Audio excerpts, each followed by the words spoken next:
Welcome back, everyone. Welcome back to Willow Shore, where last time you, a group of would-be heroes trying to save your village from a monster invasion, made your way across the Dawnstep Bridge, which you had liberated from the Buso Gurglegut, and made your way downtown, where various warnings had told you the intensity would go up a notch, where more monsters could be found, more vicious, more concentrated. And you encountered something right away. You encountered what appeared to be the guard captain, Jen Peng, battling some sort of enraged giant skunk. After defeating it, you helped him up and helped him into the local guard barracks, where you had a discussion and learned a little bit about what he claimed was happening in town, but something was off. Something wasn't quite right. And Hannah-chan, the curious, nosy, maybe a little bit free-spirited, a little bit maybe anti-authoritarian, deep down, maybe she doesn't even know. We've seen some rage from her in the past few sessions, popped open a door that she wasn't supposed to open, and saw that all was not right in the guard barracks, for indeed, the true Jen Peng and all the other guards had been imprisoned, and the creatures masquerading with their faces attacked you. Ripping off their faces, attacking you with advanced tactics. Unfortunately for them, your battle prowess was much more than they were prepared for, even with all of their coordination. And after killing 3 of them and driving the other 2 off, you managed to free the imprisoned guard captains and a handful of villagers. And in thanks, they gave you the key to the armory and told you to arm yourselves, as obviously you were better equipped to fight these monsters than them. They planned to rest and recuperate from their ordeal, making the barracks a safe point for you, a place where you could retreat to if you needed. And where we left off, you guys were about to plan your next move.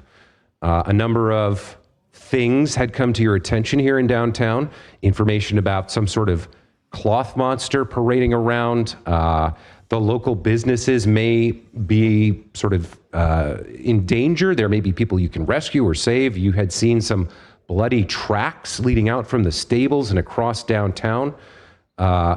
Sal's family home is, not Sal, Byron's family home is nearby. The governor's mansion has apparently just gone, and you might want to investigate that. Tampoco had said he had some theories. It's getting up to noon, and you guys might be starting to feel the pangs of hunger after a pretty intense battle. And one last reminder here, just for Amanda, your Naginata still has that talisman affixed to it. So at any time, on any round, as a free action, you can upgrade your Naginata to hit harder and be more accurate. Just something to keep in mind. You also have a bunch more of those talismans if you wanted to hand them out, and some potions as well. But that's where we left off. That's where you guys are. I'm going to stop talking now and let you guys talk to each other and figure out what's your next move. First of all, are we going to give me any credit for calling out that these creatures were not who they said they were? I don't mean to hog all of the spotlight, but it was me who pointed out that these creatures might not be, that something was wrong. Yeah, Byron, you were right. In this instance, this clock was right one of these 2 times of the day. But really, the credit goes to the one who warned you that the guards are not as they seem. Wasn't it someone back at the old Matsuki estate who told you? Byron recalls this conversation exactly and in detail, and he turns to the group and he says, I don't recall. Well, his story checks out. Well, now that we've got that settled, I'd argue it, I guess. I feel we should, wherever we tread next, tread lightly. Because well, first of all, we should eat something, of course. But we, I guess, did anyone use spells that need overnight rest? Not really, because we were in close quarters. So Tampoco, you weren't able to. I have used all of my spells for the day. I think Oh, we you should have- sleep here overnight. Maybe It's like 2 or 3 noon. nights. I know. But I am out of It's like first rank 11:30 a.m. I think I used them to heal to save so- a couple people's lives, but I don't want that to slow us down by a whole day. I can still do other stuff while we go out. Just Well, healing all I'm saying is we should will go be- carefully and try to avoid a fight if it should come upon us. May I Well- make a suggestion as to where we should go next? Your house? I have not asked for much, and I have not placed myself at the center of things very often. And it seems... No. It seems... I'm sorry. I can only hear what I'm saying right now. It seems as if... It seems as if the next respite we should take would be in the warm bosom of the Takahata residence. And I know... do have to agree. I do agree. Should we go, we would be welcomed with open arms. Unless I don't your know if I'm family so too sure have about been, that. like, face replaced. Oh, you have to test them. Because we know there are at least 2 of the little faceless ones.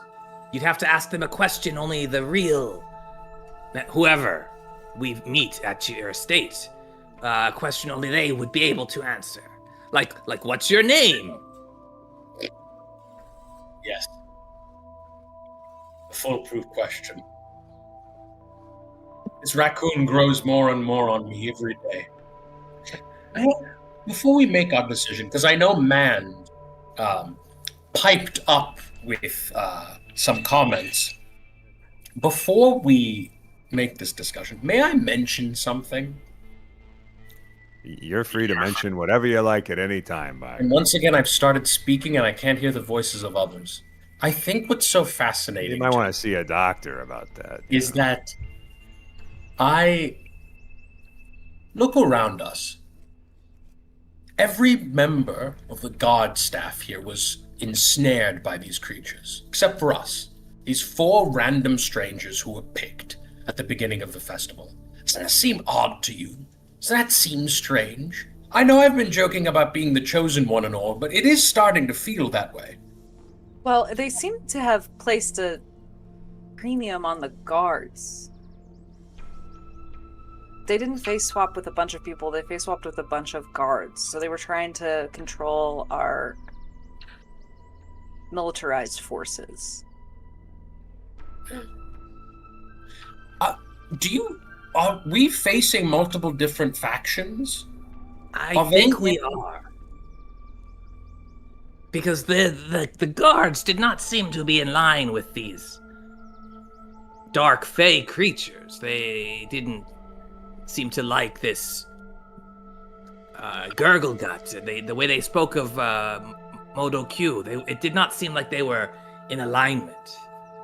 So I do think there might be 2 forces, and 3 if you count us, but 2 forces here for some unknown reason. It does seem like a lot at once. You know what I mean? For once, I agree with Man. And if this music is telling us anything, it's that there are conspiracies afoot. And we must believe. Did you hear Oh, him? sorry, that's I'm not. me.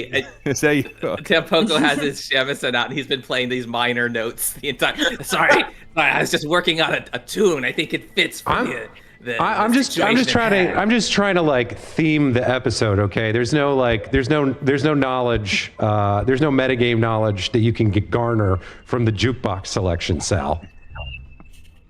Wait, this song is called "The Two Really? Cruel Parties" or something. Just kidding. This song is called "The Guards Are Definitely Their Own Faction." So, Is that what I titled it? well, here's my question: do we have a more detailed map of downtown? Can you pull up the downtown map for us for Because I feel like the Yes, governor's mansion yeah. is very close, and then we have to head more. Let's swap to Like to get to the the Takahata estate, yeah. overview. Yeah. And you guys can take a look, and we can talk about. You can talk about what's visible here. So you guys are currently down at B6. Basically, I'm going to move you like. You're down there at the inside We're the in a armory. different map. You should be right about there. Do you see yourselves? Yep. Okay. Yes. I'm seeing a combat map. Is everyone else seeing a regular? I'm seeing combat. that I'm on- combat map that we were on. Yeah, I'm but on I the think larger scale combat. this yeah. might give us a little more info. It's a little more granular than the big one. Oh, I see. I'm zooming out so I can see like a bit more. Yeah, like we're like behind Yeah, the if you- building we were in. I'm not seeing like Yeah. an area map. The lighting's a little tricky. The lighting is kind of blocked for you. I didn't realize they'd put lighting on this, but like, so you're in the bottom left here. There's like the guard barracks. There is the stables, That's this. and then over to the right, if you see, there's like a bunch of water there. And then like an empty space between the two pieces of water. That's where the governor's mansion used to be. Oh, right so there. it's right Okay. here. Okay. Like here. I was Yeah. thinking we'd have to travel far. Okay. In the center of town, near the exit from the guard barracks, is the public stage. And then north of that are the Happy Kappa, which is the bathhouse, and the Tree Sparrow's Rest and the Sanmi family home. The Tree Sparrow's Rest is like a tavern slash restaurant. It's one of the like places where everybody goes to hang out and get food. And then as you head further north, which on this map is to the right, you start to get into people's homes that aren't like specifically named the locations on the map. But that should give you like an overview kind of where you are. I didn't realize that they had the all of the walls and lighting stuff here, but it is what it is. Where The is- If we governor's go to the mansion. right, that's the Go ahead, Takahata estate. Is the Takahata estate to the right, top right? So Like, if we this go down that area road- here is where the governor's mansion was. And if you go to the right for like maybe 600-700 yards out of like downtown and a little bit north, then you would reach the Takahata estate. Yes. Okay. Cool. Yeah, We should it's an definitely interesting. look The reason that the map is this way, I don't know if I mentioned this last time, but the map is twisted so that north is to the right because these maps are printed in the books, and the books don't work if you if you turn the book sideways, then north is north. But when they imported it see. into Foundry, they took the layout from the book and just plopped it into Foundry. So. Chill. Well, I would like to sniff around the governor's mansion, and it's on the way, so it doesn't seem to be too big of an issue. I agree. And if we hear anything spooky, take cover. We take cover. I agree. That seems wise. Okay. Why don't you guys just start moving your tokens the way you want to navigate this map, and when you get to the edge, I'll take you sort of somewhere else. So you make your way Everyone's through. been released from their little cages, right? Yes. Yeah, all the guards are out. Just double checking. They're now armed. They're sort of bandaging each other up and starting to eat, some of the rations that have been set aside that you brought out for them.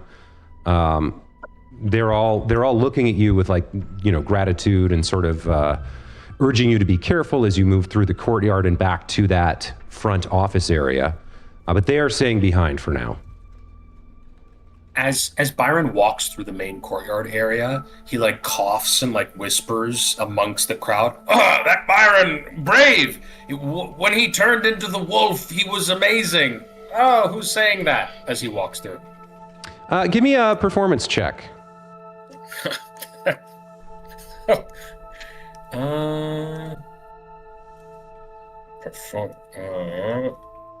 Sorry about that.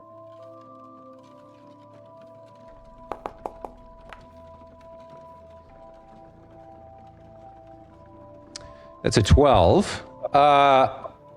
I will say most of the people near you understand exactly that it was you who just said all that stuff. But a couple people in the far corners of the room who were kind of focused on, their food or whatever, kind of glance up and like, oh yeah, that was pretty cool. And then go back to eating. Nice. Byron walks out. Hearts and minds. As you make your way outside of the front office here, you begin to hear, through the mist and the fog, you begin to hear what is clearly the sound of Jenkins. You recognize the way their voices, that that kind of noise and vocal kind of fingerprint, if you will. And as you look kind of northwest, sort of in the upper right corner of the map to where the edge of that public stage is, you do kind of glimpse through the fog a trio of Jenkins roughhousing on the roof of the public stage. They've brought some costumes and props up, and they're kind of roughhousing and stuff. They haven't noticed you yet, but if you approach, they certainly will. Absolutely. Let's not. Just be chill, and let's just not get into it right now. I think they're gonna put on a performance. We should watch. I mean, if there's cover, sure. If there's cover, sure, but It might be. They like reenacting things. We might learn more about Lord Modo Q. they also like if they're- traps. They do like Oh. They love a trap.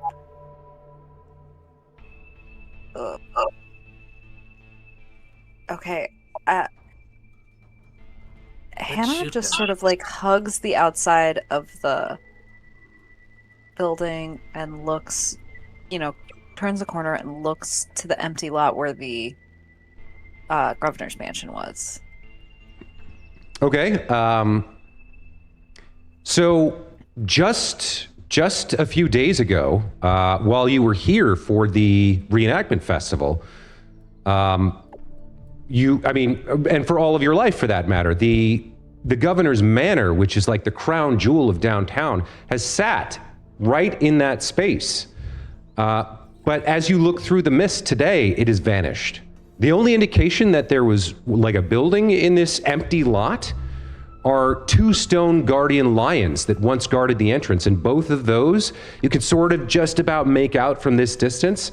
The 2 stone lions have been defaced, they've been damaged, vandalized, chips of stone and mud and other excrement and filth have been smeared all over them. But the manor itself, gone. No rubble, no, you can see where the foundations had been built into the ground are there's empty holes where posts had been, and matted, long dead grass.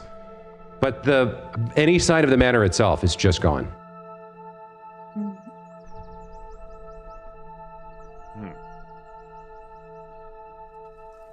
I used to. I don't know about you, Hanchan, but I remember playing in the gardens of the manor. I remember those lions. I would imagine that they were real, and I would poke them and then run away. Yeah, of course. Tiffy and Taffy. Yes.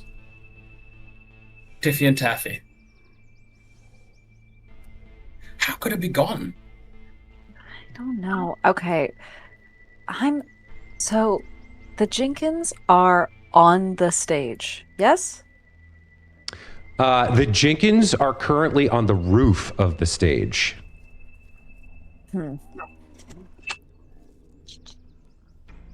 It's just such an open space. I want to go investigate. Let's see. Okay, so the stage is this circular platform to the right of us, north of us. Yeah, you can see the edge of the stage up here. Okay. And my stealth is +5.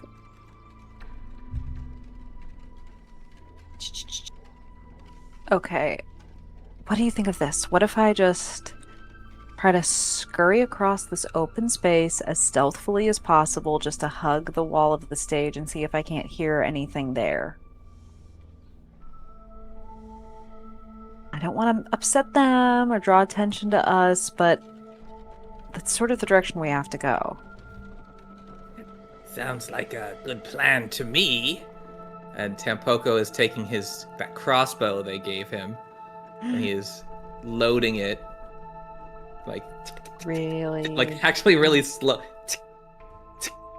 So it's a little more annoying as he's getting a bolt ready, because these things take a action to load and action to like draw and stuff. So he just wants to be ready in case he needs to. Anna, Mm-hmm. can I give you some of my potions? Yes. Great. I've come to realize that while I look amazing transformed, I think it's probably best, since you're the one who's dealing most of the damage, to have something to protect you. I have one have- of the bestial mutagens already in my stash from you. Oh, and you didn't use it. No, and we still won. Okay. Anyways, there's a feeling... Oh wait, you know what it is? It's the Juggernaut. I have the Juggernaut mutagen. It gives me fortitude and temporary hit points. Okay, if we should upset these Jenkins, I promise I will drink this potion and it'll look really good. You can do whatever you want. I'm not angry. You're a warrior. You're brave and proud. But yeah, do whatever you want. Oh my god, thank you! I never expected to hear a compliment that nice. Don't let it go to your head. Just because... Just take it easy. Okay, I have my kukri in my hand, and I am attempting to... Let's see how far this is. Go Okay. the 60 feet too. Let me move you guys to the stage map. I'm not throwing you. I'm not saying this isn't going to work, but I'm just going to move your tokens here. Downtown stage, activate. I'm not saying this isn't going to work. I'm just loading another battle map. Okay, guys? Okay, so you guys were right around here. Are you guys able to... are you guys on the map? You able to see what's happening? Yeah. It's There we go, 98% loaded, so I'm going to give it another Okay. second. It's that 2% that's... So is the circle we see the stage, or is that the roof? So hold on a second. Here I we see go. it. This is what I want. I want you to be... There we are. Oh, wow.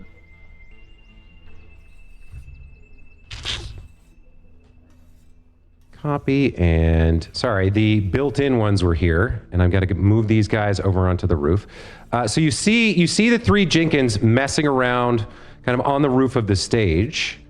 What you're seeing, what you should be seeing on the map is the roof of the stage, and then if you were to go under it, there's like a circular stage underneath it, and then there's like a circular wall with like a backstage area that surrounds the rear of it. At the moment, they're kind of roughhousing up on the roof, and one of them has like a blonde wig on, one of them's wearing like a fisherman's outfit, another one has like a big fake wooden sword, and they're kind of like, they're stabbing each other and beating each other and doing all kinds of weird stuff up there. But they haven't noticed you yet. Let's have, I think, Amanda, you said you were getting closer, so let's have a stealth roll here from you, please. Yes, sir. Nice. Thank Christ. 23. Yeah, with a 23, and actually, I think stealth is supposed to be blind, but I don't care. We'll let that sit. Yeah, you're able to creep right up to the edge of the stage, and you can begin to eavesdrop on these creatures. And as you do, you hear I'll tell you what you start to hear, and you can interrupt me at any point. You hear the three voices sort of arguing and roughhousing, and eventually one of them starts to say, and you can move your token right up to the edge here, but one of them says, All right. Let's start. Jeremy, you're up first. and a second sort of voice goes like, Okay, all right. Princess Jinkina, I am the mighty trickster Jeremink, famed throughout the lands as the strongest and cleverest of Jinkins. I have come to claim your hand in marriage. Hannah is loving this. She's just like, they have stories too. as you continue to listen, the first voice climbs out, I get the calls vibe. out, You, the strongest and cleverest? Unlikely boast. Why should I believe you? and the second voice goes, Set me a task. Any task, I'll prove my worth. and the first voice goes, Then find a brave and wise mortal and kill them before my moon-kissed eyes and sapphire skin. Okay, yeah, I got it. Yeah, Hannah. you can. Hannah, Yeah. what's the mise en scène like? Are they diving into their roles? Have they fully inhabited their persona? Yes, I would say they are. Okay, I whisper. I whisper across the way. The Raisin Diatra is a Jenkins tale of bravery and courtship, and yes, it involves violence. Fascinating. They have art? They have art. You've missed a few lines here as you're whispering back and forth with Byron, but you hear another voice. The third voice speaks up. I, a mortal, must find endless foods to stuff in the mouths of my squalling brats. Is there anyone here who will give me foods? I don't want to work. I just want it. And then the kind of male lead goes, A slothful mortal. Its breeding implies the usual stupidity. Mortal, come here, and I will give you foods. Oh, hooray, foods for my disgusting spawn. and then those of you kind of on the ground who can see what's happening on the roof, you see the first Jenkins like pulls out a short sword and stabs the other one. And then the other one goes, Ow, what the fuck? That's a real sword. and then they start fighting. The like director Jenkins or the princess Jenkins like, You're ruining my vision, you assholes! and they start like screaming and fighting with each other. This is so cute. Okay, they're against a welfare state. So from here, from this vantage point, now that I got the gist of the play, can I get a peep at like I guess outside of this wall, the I don't know, what am I looking for? Kind of want to just have them like skirt. Can you guys come over so we can not fight these Jenkins? Can you just like come closer and then we can get out of here? I think they're gonna spot us, aren't they? Probably. Why don't That's not great for us. No, it's not. Okay, they stay there. Okay, it's just like should you guys go way south and then like meet me over here where the That's gardens maybe used a to better be? idea. All right, let us know how the show goes. I will. And I'll be honest about their performances. So far, they're spirited if not skilled. That's all you ask for at this level. Just the enthusiasm. I agree. Up on the roof, it has now devolved into a brawl. All three of them are rolling around, pulling each other's ears and punching and kicking and biting. The rehearsal, as it were, has devolved into chaos. Cute. Okay, I kind of make my way behind the curved wall. Mm-hmm. As you meet-up spot. As you move behind the curved wall, you do see another one of the shrines here in downtown, one that you maybe had forgotten existed back here. But this is the shrine to the Eternal Rose, and somebody has boarded it up to protect it. Somebody had the foresight to kind of board it up. As you look through, it's clear that the ceramic statue of Shellen inside is intact and well. Without those boards, these monsters rampaging through town would likely have destroyed it. Oh, wonderful.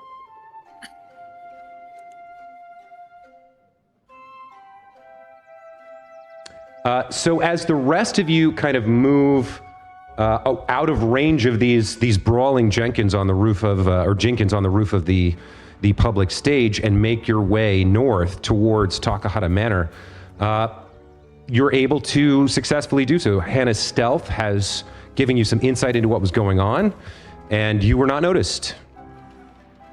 So remember, north is to the right. At this point, essentially, you guys can make your way to the manor at this point without encountering anything else in downtown, with possibly one exception. I'd like somebody to give me a D20 roll, please.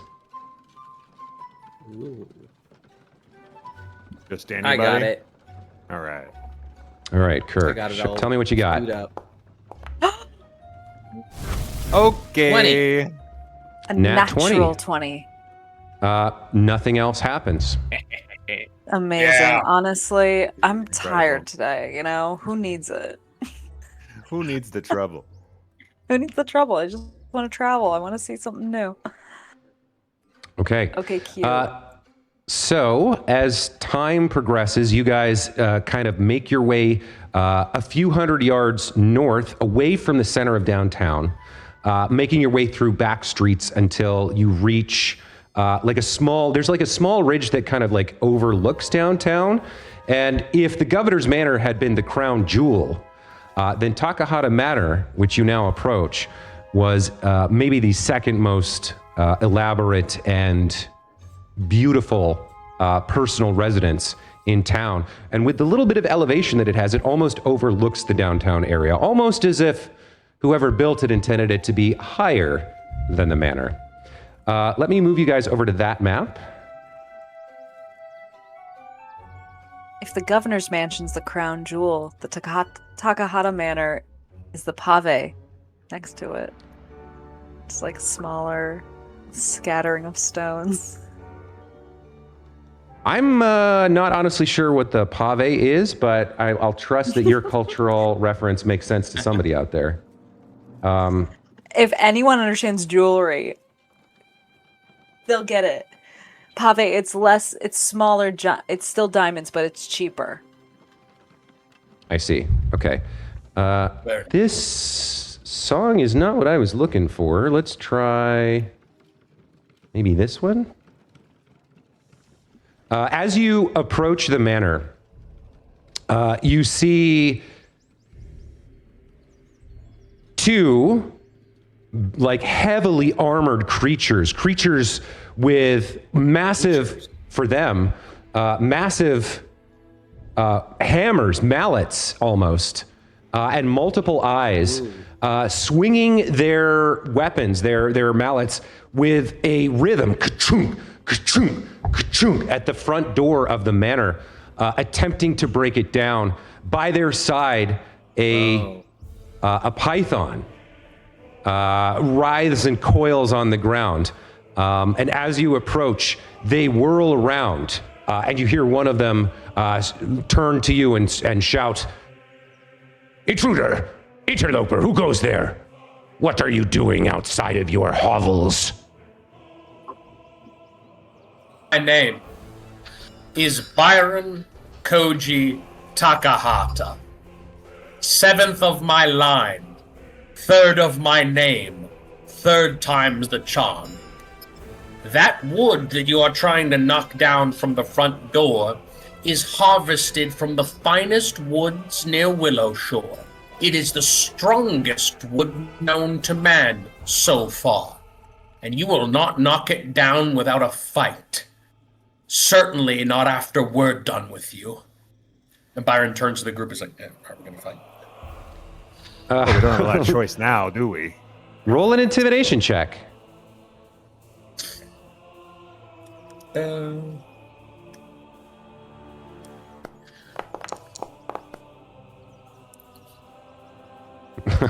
Okay, so that's a 6 total. I'll give you a +2 bonus for good effort, but that's not going to cut it. They turn back to you and they say, Lord Mo requires the riches and wealth that are rumored to exist in this place. Begone, or we will end you.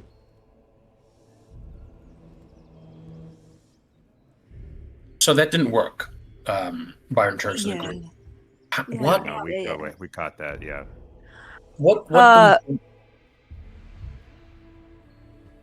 I'm not very good at lying, to be honest, so I think we just apologize profusely and say Jenkins accidentally burned our house and we were going to take shelter in here.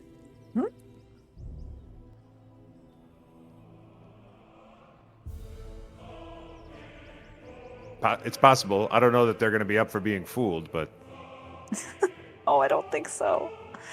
Anyone else have any suggestions? Man, you're clever. What do you think? Yes, man. Get us out of this. Now it's a man problem, I see. It's your house. It's my... Did you not hear my speech? Yeah, no, I caught it.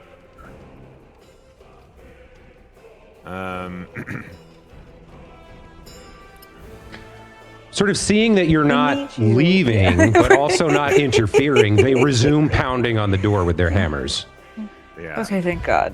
All right. Okay. I raise my crossbow. What? Ooh. I take my hand and I lower his crossbow. Like, what are we doing here? Oh, come on, Byron, this is your house. But those aren't your guards, are they? They don't seem like it. I say since they're back to pounding, let's go and see if we can't just walk this way away from them and see if there's a back door or something. Jordan, I imagine, since it's my house, that Byron might know another way in. Is there a way for Byron to communicate this to the group? Oh, yeah. I mean, there's definitely more than the main entrance. There's probably 2 or 3 entrances, but if the front door is locked and barricaded and they're not, whoever's inside is obviously not letting these things in. So whatever other doors or entrances there might be are likely also locked and closed off. But could there possibly be a secret entrance that a young Takahata man might sneak out to go on maybe a little date? I suppose there might be a less well-known or well-used entrance. Let's make this a luck roll. We'll say, just roll a d20 and tell me what you get. Mother of God. It's a good approach. I like this line of thinking. Oh, nice. 17. Okay. Okay, all right. There is indeed a way out that you had used to sneak out from time to time. On the second floor, one of the windows lets out onto the roof, and if you cross the roof to the back left corner, there's a pipe that you can slide down. Now, I will say over the course of your childhood, you had numerous sort of escapades where you happily escaped the manor and slid down this pipe, and then tried to sneak back in either through a door or had Joan let you in. But on the rare occasion where none of that worked and you tried to climb the pipe back up, your weak arms made it a rather challenging endeavor. In other words, you're going to have to pass some athletics checks if you want to climb this thing. Okay. Byron, take us there. Take us there. All right. I will lead the way. Okay. Safe to say that Byron climbed down this pipe a few times. As you make your way around the corner, you find another of the creatures. Run directly into it, and it is attempting to bash a window that has been boarded up, also with its hammer, trying to get in. It looks at you as you kind of pop around the corner, and at this range, it becomes very aggressive. It whirls on you, it brings up its hammer, and it screams out, "Interlopers! I need backup!" And the two at the front and their python begin running towards you guys. What are you doing? I'm downing that juggernaut potion. Okay, I will say when it sees you drinking an alchemical potion, at that point, we are going into combat here. So That seems fair. let's have you guys roll some initiative. Where did I go? Nice. Oh, natural 20, 27. Wow. On the initiative.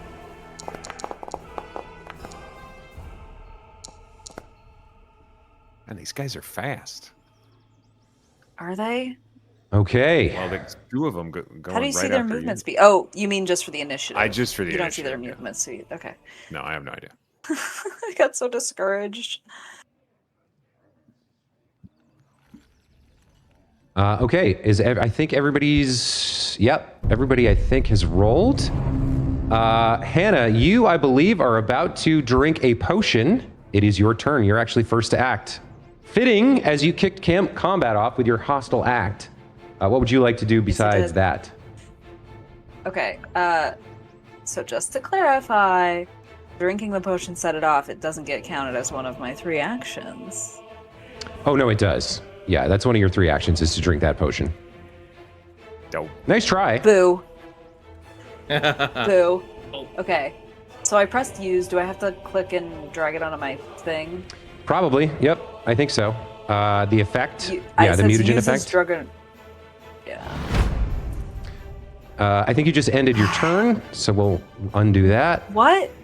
Okay. Whoa, guys, VTTs are hard.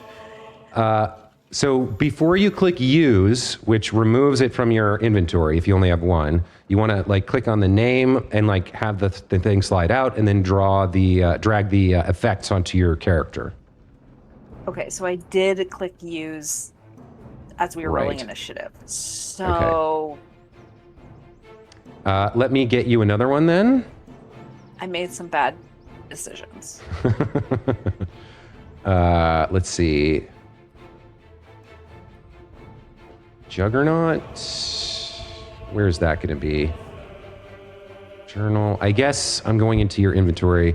Yeah, you can add it back if you go to consumables and search for Juggernaut. Not the party stash, but here. No, your inventory. Yeah. Juggernaut mutagen lesser should pop up. You can drag that in, and then. Okay.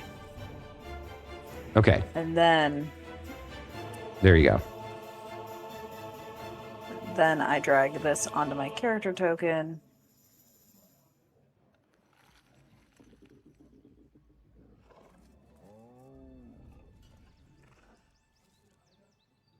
Sorry, my window is so small. I just need to make it bigger.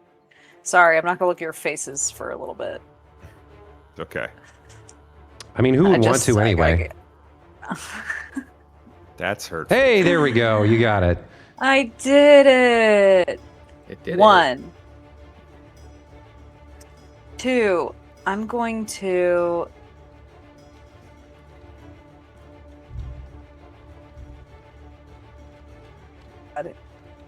So actually, why don't we before we move on to your second action? Yes. maybe you and Sal together can discuss what exactly the effect is here. Like, how does this juggernaut mutagen change Hannah? The Juggernaut mutagen was the first mutagen I created. It's something that makes the user stronger. It makes them less afflicted to damage. And so, we see Hannah's skin start to change. The hue of it shifts to a slightly more yellowish pallor. We see that the little piece of flesh on her skin almost turned to scales. It's like a scale mail is growing across her body. She becomes harder and stronger, and the blood almost leaves her eyes a little bit, and they become surprisingly white. And she gets jacked. And I get jacked. Like one of those weird, takes too much tea, neck vein. That's exactly right. So you feel this burst of strength flow through you. You feel your skin harden. You feel this sort of power well into you, and then Then I approach. I stride up to this little sweetie here, and I'm just gonna take a swing with my kukri. Okay. Make sure you target him. Every single time I'm like, I have to target, or everything will be for naught.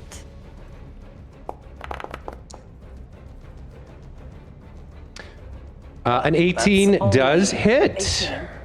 Okay. Mama rolls damage. Oh, and it's a full 6. Turns into a 9. Nice. 9 points of damage. Yes. So this thing stands about 3 feet tall, about the height of a jinkin. This kind of massive spiked warhammer in its hand, and it's got these 6 eyes that are glaring at you. It's hollering for assistance and backup, and you chug this potion, rush forward, and stab it with your kukri. Like shredding part of its exoskeleton. It lets out a horrible like scream of pain, and like yellow blood begins like pouring down its pectoral muscle as it takes 9 points of damage. Good turn from you, Hannah. Hell yeah. That brings us to back here, rushing towards you guys. There is a python on the ground that is slithering across the ground to try and get to you. It uses all 3 actions to move 60 feet. It is swarming and swirling. This is not a garden snake. This is a pretty gnarly looking python capable of like enwrapping and like smothering certainly manned and probably any member of your party. And it begins. I mean, you're right there and you're tiny. Man, be careful.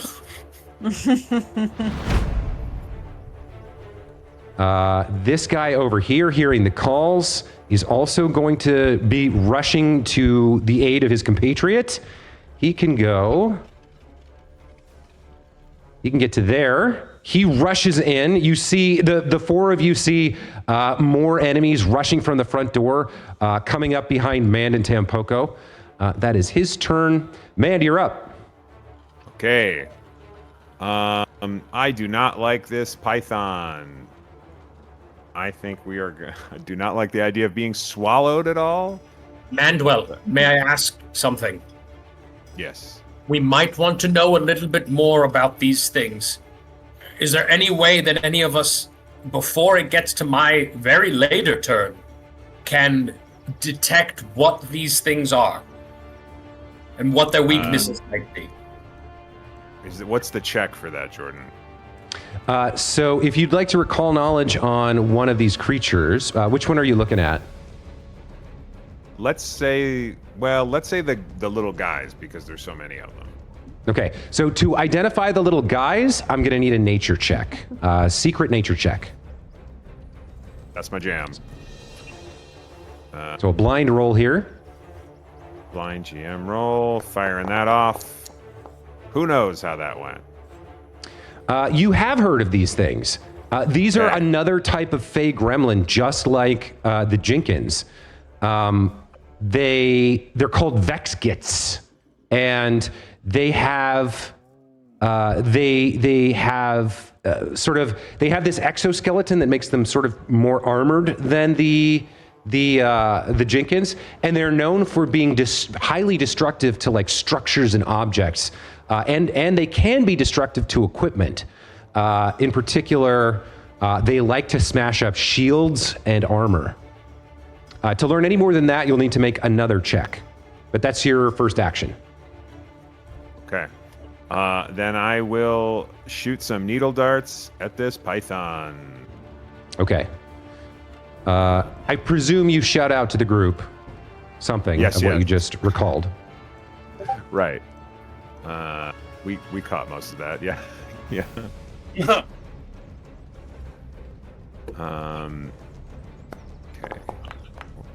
Okay. All right. A 25 is a critical hit on the python, you son of a bitch. Man, you know, sometimes you just find a spell and it's like your spell. You know what I mean? Yeah, yeah. It's beautiful to watch. Thank you. Thank you. It's half decent. Okay. Damage. The needles slam into the python as it's writhing and like sliding across the ground. You see multiple kind of like piercings of the scales and the flesh, and you see blood beginning to leak, dark red blood leaking across the ground as it continues to slither towards you. That's your turn. Tampoco, you're up. Does it only take 7 or does it take 14? It doesn't take double damage from the critical hit? Sorry. On a critical success, yes, it does take double damage and bleed. You're absolutely right. So it's going to take another 7, and it's going to start bleeding. Yeah. It's actually much more damaged than I originally described it. It's looking like you almost severed it into chunks. Flaps of skin are kind of like left behind. Pools of blood are now sheeting down it. It's still pushing forward, and it hisses and sort of like bares its teeth at you in fury and pain. Yes, that was a very important critical hit, and good call out, Kirk, because I missed that. You're up. You got a lot going on. That's true. Man, do you have more moves or actions? No, because I recalled, and then needle darts is 2, so that's all I got, unfortunately. Okay. Oh boy. Okay. I am up. Tampoco sees them coming. He involuntarily takes a couple steps backwards, but also because Mand is in the way. And then from there, they target this guy.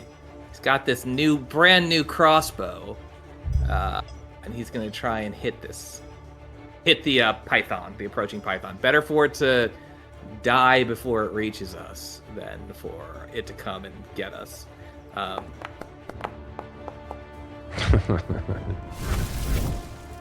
Well, that's another critical hit. Also, We needed Yes. this. Okay, Get Jordan, we needed this. I'm sorry you designed all these beautiful fights for us, but we actually just needed them to go really well and easy. Was that that's the critical damage? 6 damage. Yeah, I kidding me? hit the critical button and it did. All 6 right, damage. guess how many hit points it had left. 6 15. hit 6, points. 6. 9. It had 6 hit points left. 4. We love it. We love it. Your crossbow bolts, We're like it eating was. tonight. No, Tampoco, it's gross. I mean, It's a snake. It's not a monster snake, right? I mean, it was. Recall knowledge on it yet. Yeah, you don't know. Basically, it was already really hurt, and your crossbow bolt goes straight through its skull and just pins it to the ground. Ooh. You know, I don't know how bad these other guys are, but I really am happy about not being able to be eaten. I'm you have happy for that for you too. Agree. Thank you. You have a third action as you had loaded the crossbow before battle, so you moved and shot. What do you do? I think I'm probably too far. Yeah, 40 feet. I can't really intimidate this dude or try to intimidate him. I think that's too far away. So instead, I will just reload my crossbow. Okay. As you reload your crossbow, this guy over here is going to dash 60 feet, trying to get involved with what's going on over here. They've killed the python! That's all he can do. That brings us to this guy up here who is based with Hannah. Now, what is he going to do here? Let's see. Hug. We just have a hug and we make Is that up what and happens, we you say, think? Let's not fight. I bet it's a hug sitch. I bet we're it's a looking at hug. hugs. I guess we all voted in it's a hug, Yeah. and that's how this game Yeah, works Jordan, now. we figured it out. So Okay, I see. A grapple hug. He's taken 9 damage. He's probably not happy. These things are weird looking too. They look like aliens. Yeah. They remind me of District 9 a little bit. This guy is going to make, let's see. So you haven't actually have you damaged it yet? I gave it some Yeah, he took 9. damage. Yeah, 9? right. You stabbed it with the kukri. From a Right. kukri hit. And he's it's gonna- bleeding. it's going to call out, the female is violent. I require assistance. And then he's going to strike you twice. Once with his maul. He winds it up into a big, like, roundhouse smack, aiming for your head, your noggin. You easily duck directly underneath it, and he almost falls over. As you're ducking, however, you're lower, and he lunges forward with his, like, weird triangular-shaped face and tries to bite your cheek, just latching, like the extremely sharp jaws, needle-like teeth, as he tries to bite you. gross. Get. The bite does hit. And you take 6 points of piercing damage. After that... Whatever. So he did 2 strikes. He's going to dash over to change positions. He did see Mand and Tampoko cast magic. And he knows his friends are nearby. No, just Man. Yeah. Oh, 'cause right. Timbo You shot the crossbow. It kind of, so having dealt you some damage, it gives you a wary look and dashes over to towards Man, thinking that the mage might be more of a problem. But that is all it can do on its turn, which brings us to the 4th one, all the way over here, who is on the other side of the manor and has a long run to make. He can dash 60 feet. That's all he can do. All right, Byron, you're up. You have identified these, or Man has identified these as Vexgit, a fey creature, a gremlin. But beyond that, you don't know anything. What do you want to do? I think sometimes light dances within a bottle. And it's incredibly important What the heck is this guy talking about? to I you, love it. Keep spinning this poetry. the Oh. magic Don't That encourage is. him on this. bottle lightning. Oh no. I thought Okay. you were just saying a little poem you thought of. You're gonna do. You're We'd wrong. be better off with the poem, I think. Byron, sweaty, concerned, pulls out the bottle of lightning, looks at it and whispers to it, "For God's sakes, please hit." And he arcs his arm back, Banksy style, and he throws it. All right, let's see it. Let's see the roll. It's a natural 5. The dice have a story to tell, Sal, and it does not include you. You have a hero point. Incredible. You have a hero point. You actually have 2, because we just crossed the hour Oh. mark. Do you want to try to re-roll it? Byron, deeply embarrassed. As it's about to leave his hand, he goes, "Psych," and he pulls it back. And underhands it this time? Granny style. Granny Yes, style. Let's yes, see it. Give me the yes, roll. Give me the roll. Wow. Come on. Is this the time? Is this Byron's moment? This is so strange because I have. Oh, hold on. It says that I let it go, so I can't like. I need to put it in my. Sorry. Damn. You gotta search it. Search the inventory. I got it. There you go. That's a throw. A 23 23. hits. Yes. Amazing. Finally, roll some damage here. I was so excited I forgot to roll damage.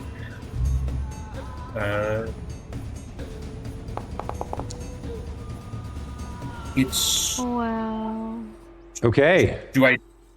Okay. So this is my first time having this work. So let me see if I remember how this works. Sick burn. Brutal. It deals electricity damage and 1 electricity splash damage. On a hit, the target becomes off guard. Yes. And then there's something about splash damage. Hang on. It's been a minute since I reviewed these rules. I was not expecting you to throw any lightning today. If you have 2 splash You damage. expected me to hit him with any lightning today. All other, let's see, blah, blah, blah, blah, blah. Yeah, so the way this works is the splash damage hits the target regardless of failure, success, or critical success. So even if you miss, you still get the splash damage. On a critical failure, you don't, but in this case, you hit. And then all other creatures within 5 feet of the target also get splashed on a success or critical success. So, if we come back here, the Vex kit that you targeted was this one, right? Yeah. Okay, this one takes 5 points of electricity damage, Okay. plus the additional point of splash damage, and it becomes off guard until the start of Byron's next turn, which is the same effect you get for flanking. Then the one next to him also takes 1 point of splash damage. All right. Sorry that I slowed that down. I wanted to make sure I got it right. I'm sure I got it wrong, and somebody will comment. It's such a rare occurrence. Right? But yeah, I'm gonna say for finally landing a lightning bottle hit, I'm giving you your hero point back. You deserve it. Whoa. Okay. Oh, yeah. This is a major victory for Byron. What a big day. So for the first time, you pull out a bottle of lightning and you go to throw it overhand. At the last second, you're like, no, this never works. I'm going granny style. And tell me what it looks like as this alchemical bomb explodes on these Vex kits. I mean, to talk about this for a long time. He throws it underhand and it perfectly arches above the pristine balustrades outside the Takahata Manor. It lands on top of the Vexit and it erupts all over him. And the base, it's like this bluish liquid. It drenches them. And for a second, it doesn't seem like anything is happening. And then all of a sudden, bam, they're hit with this like static shock. It ripples throughout their body. It trickles along their like metal exoskeleton, and as it splashes, they like jump away from it because it shocks them like touching a doorknob. Amazing. And with that, that's just a single action, right? To throw, to draw and throw for you because you have Quick Bomber. So I think you have 2 actions left. Whoa, boy. So, Byron, what actually is Byron going to do? I think what Byron is going to do is he is going to draw. He's going to draw Acid Flash. Yeah. Okay. He's going to draw that, and he's going to strike the same, I think, off guard guy. Yeah, I think he's going to target off guard guy one more time. Go and for hit it. him with Acid Flask. Nope. That's an 11. It doesn't quite hit. Hero point. You just got a hero point back. I feel like I'm the devil on everyone's shoulder, being like, "Spend the hero point." I love it. Hey, if we're not using them, we're not. You got to use it. Yeah, you got to use them. Use it or lose it. It's up to you, Sal. Byron Takahata throws it overhand, pauses, and goes, "No, remember." And a voice comes to him from like the ether, and it says, "Golden State Warriors, Barry, underhand style, Wilt Chamberlain." And he redoes. He gets his acid flask back, and he throws it again, Granny style. And Granny style hits. Oh, nice. Nice. I'm living for this. Granny style hits. He hits the damage. Oh, wow. Okay. So Well, about as low as you could possibly roll. 1 acid plus 1 splash plus 1d6 persistent. Is that the... Well, hold on. Okay. So it took 2, and it's now got persistent acid damage, which means in addition to the bomb hitting it and like sort of sizzling into the exoskeleton, it's still burning him. It's still eating through his armor and into the flesh beneath. The guy next to him takes another point of splash damage from the acid, and they're both like, yeah. So I think I'm amending my rule here. Drawing and using a consumable is a single action the first time in a round. After that, I don't think I can let you have a third action here to do it a third time. So that's your turn. It was a good one. You hit them with lightning and acid. The one that you targeted looks pretty not pretty hurt, but like that hurt him. He's wounded. That is your turn. And as we come to the top of the order for round 2 here, we are going to take our break because Amanda, I believe it's time for you to take your 10 for I've got to go relieve a sitter. your squalid spawn that you need foods for all the time. Yes. Sorry, and you know what? Channeled a jink in there. I'm sorry. That's my bad. This guy's out of control with these chickens. The GM's out of control. Somebody rein him in. Can we have a band name after that? Squad. That sounds awesome. Squalid spawns. Sounds like a smell in this game. I think we lost her on the Zoom too. So okay, I don't know what outrage she's about to deliver, but we're gonna take our 10-minute break. We'll come right back and resume this fight. So okay, we'll see you guys we'll see you in 10. Okay, everybody's ready to resume this fight. Great, welcome back. So as the battle progresses, you hear sort of the yeah, you're back, you're okay. One of the Vexkits, one of the creatures that you're battling, shouts at you, at the group of you. It's like, you dare to interfere. The Great Butcher shall hear of this. Your families will be disciplined. And opening the front door of the manor, in all her glory, you see your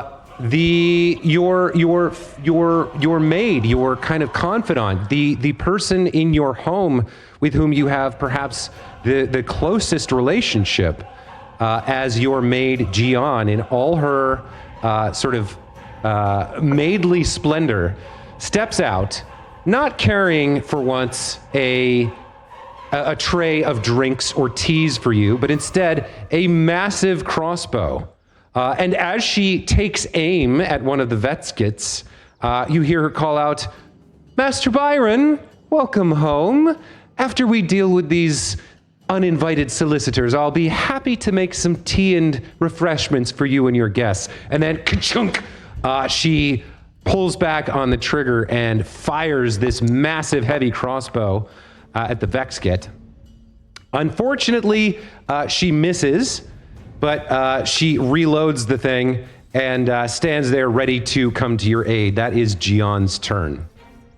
Yeah, Gian.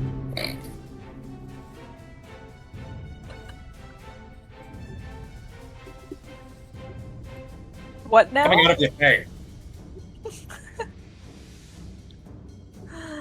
Okay, cute. Well, I do have to say, me and Gian are wearing the same hairstyle tonight. Big messy bun. Nice. Cute. Big let you know. Okay. Hannah sees the same little Vexgit. Vexgit. Vexgit. Vexgit. You know I ain't reading in this game. Yeah, like, oh. Strides over at him. Flanks with Mr. Man. And gives him a strike right under the ribs. Hell yeah. 23. 23 is a hit. Go ahead and roll damage. Don't have to tell me twice. 7 damage. 7 points of damage. You stab. You stab in with the kukri, and it. Interloper, you will pay for this offense. It is injured. It is bleeding pretty heavily now. That yellow blood that was sheeting across its pack is now leaking out of its back as well as you have stabbed it. That's 2 actions. What's your third? I'm going to take the penalty and just strike him again. Okay. Oh, hell yeah. Ooh, nice. Oh, hell yeah, this is 22. I'm rolling damage. You can't stop me. 5 more damage. 5 more points, and you stab again, and he staggers, almost falling to one knee. The blood is pooling at his feet now. His arms are shaking. You can't see, but man, the 6 eyes are wide and panicked as he calls out, "Brethren, aid me!" It is near death, and that is Hannah's turn. Next up is this one here, which is going to, let's see, what does he want to do here?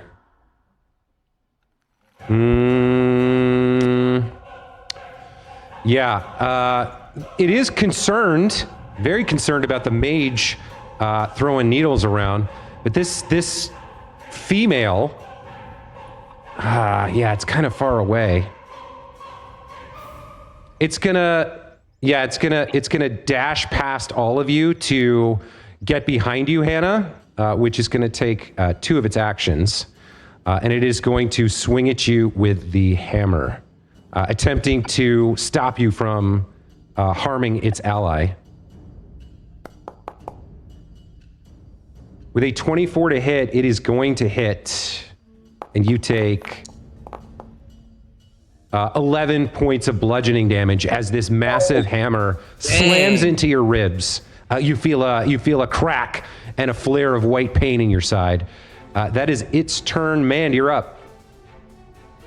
Ooh. Well, I don't like that news. So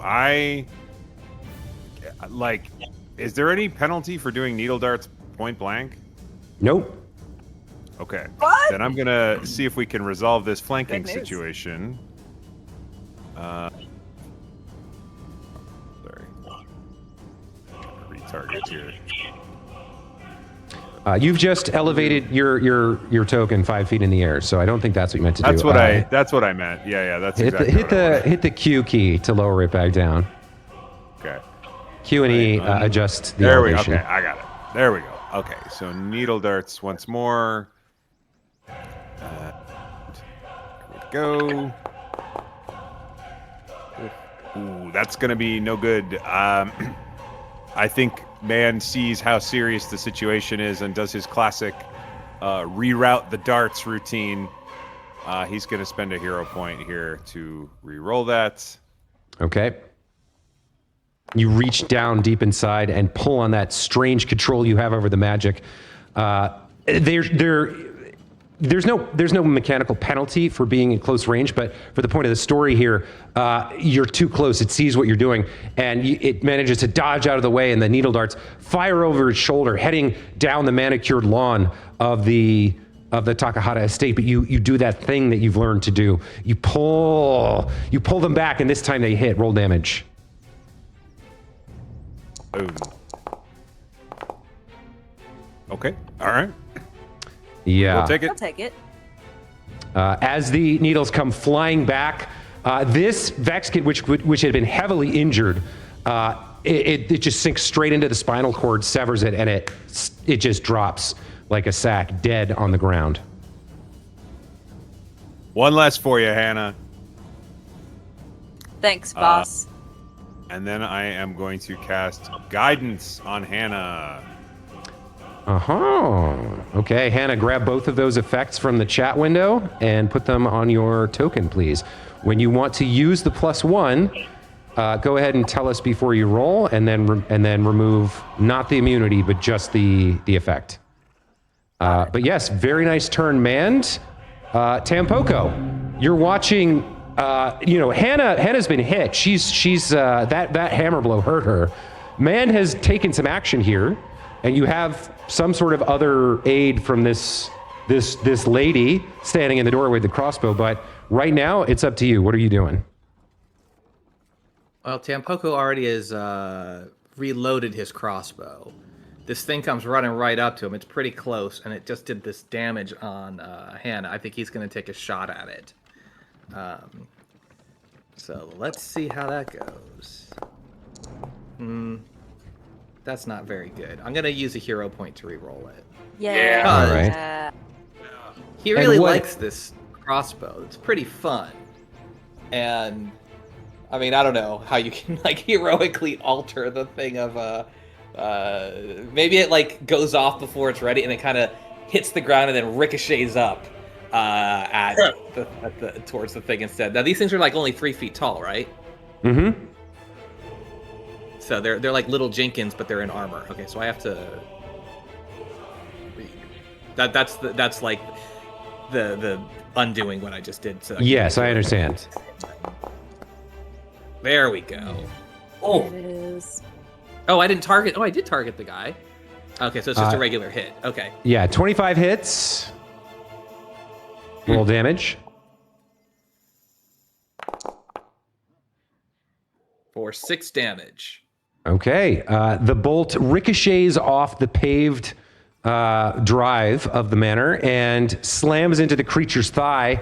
It grunts in pain, whirls to glare at you, and then turns back to Hannah, trying to swing its hammer again. You will not defeat the rule of Lord Mo. You have 2 actions left. While he hurriedly reloads to then strike again at this thing, he's like, his name is Lord Modokyu, you fool. Modokyu. You can't shorten it. And I will also hit again. It will. For Another 5 damage. Yes. This is a pretty good crossbow, I'll tell you what. Another bolt sinks into the creature, and it's You fool! Mo is his family name. Dokyu is his personal name, you ignorant lout. I am had that Vex. ready for you. Yeah. Yeah. okay. So this one over here, seeing Hannah as the primary threat, is going to rush in to stand on top of the body of its fallen foe here, and is going to make 2 attacks on Hannah, trying to put her out of the fight. It is going to first strike with its hammer. I think that's a miss. Yeah, just misses. Hell yeah. You stupid yeah. bug. It growls in frustration, and then it lunges in with its like triangular head, trying to bite you. You're not ducked down this time, so it goes for the ribs where the other creature struck you with its hammer, and tries to sink its teeth into your hip. Sorry, this should be -4. So that's a miss. I clicked the wrong button. I did not get the map in, and it scowls and grimaces in frustration. Damn vermin! That is its turn. At the end of its turn, it does take another point of acid damage and attempts to recover. It fails. The acid continues to burn into it. This last one, who was on the other side, ignores Joan and dashes 60 feet towards you to get into this fight. That is all it can do. Byron, you're up. Byron turns to Joan and he says, when you get the refreshments ready, make sure to have the tea that I like, the kind that's soothing. I find myself not only parched, but incredibly acidic. There's just a reflux going on, so I'd really appreciate it. He turns and he decides to close the distance and come up to, yes, that's me. Okay, I'll do that one. He decides to close the distance and come up to this guy, and he is going to both target and stab him with the cold iron sickle. Okay. You're not gonna like that. Oh, That hit it. is a hit. Wait. The It off is, guard, the off guard from the electricity is until the start of your turn, I believe. Yes. From the Well, electric he's bottle. flanked, then. So that off guard would not have happened. However, even if we remove the off guard, it's still a hit. I just wanted to make sure I got that right. Yes, so that is a hit. Go ahead and roll damage with the cold iron sickle. Okay. So as you slash out with this sickle loaned to you by Matsuki-sho, the elder, who sort of governs over the political faction in South Bank, the cold iron burns as it carves into the creature's flesh. And instead of taking the 2 damage, it takes 4. And you realize that this creature has a weakness to cold iron, which you have exploited. Well done. That's Incredible. I knew that would happen. over your Byron shoulder. strikes You again. Sorry, you go do for it. hear Joan call back to you. It's like, very good, Master Byron. We'll get the chamomile, and how about some of those little finger egg and fish sandwiches that you like? Yeah, you know, the egg, yes. But the fish, for whatever reason, I'm just not feeling it. I think it's going to set my stomach off a little bit. Could you have the little sugar-crusted cookies, please? With the creme fraiche? Yes, please. Of course, darling boy. Thank you, John. You have a third action. He strikes again. Oh, terrible. This one unfortunately misses, as it is now very wary of your weapon. That is your turn. Joan is going to reload her crossbow. She is going to take a shot at the one rushing into the melee here with that crossbow.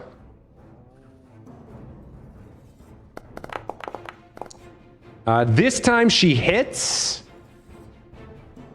The heavy crossbow the bolt sinks into the creature. It takes 6 points of damage.